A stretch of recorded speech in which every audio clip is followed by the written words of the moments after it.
understand what a GSW to the foot the 51st state and he did it again today.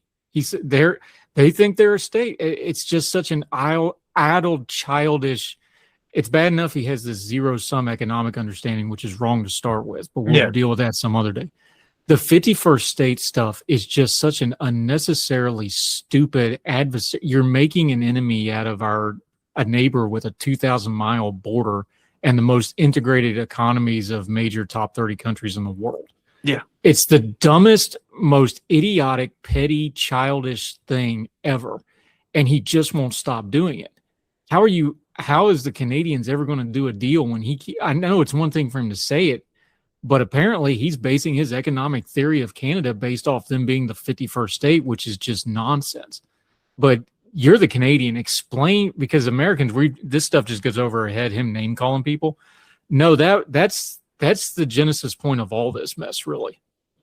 Yeah, and it really taps into what already exists generally in the political culture of Canada, left, right, center, which is I don't mean this in a derogatory way, but a soft anti-Americanism.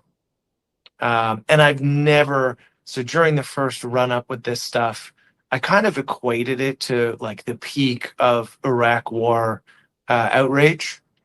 And I was like, this is maybe the closest I've seen it.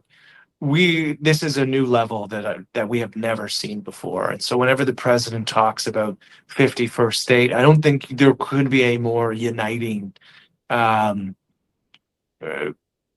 insult where uniformly across the board, Canadians are repulsed by it. Even so much so that like the separatists in Quebec are dealing with the fact that there is a rise of Canadian nationalism in Quebec. And the leader of the Separatist Party, who may very well win the next provincial election, has said, yeah, but we're not going to do a referendum on separating from Canada until after Donald Trump's in office. Which is, of course, because he knows that as long as Donald Trump's in office, it would be nearly impossible for them to have any shot at even getting close to 50%. So it's entirely unifying, and it's probably counterproductive from whatever the president's views are on what he wants to accomplish. Because one, it makes, not that there was ever a shot at Canada becoming a 51st state, but it makes it impossible. And two, it makes the Canadian population more willing to endure pain for the sake of pushing back and standing up against Donald Trump.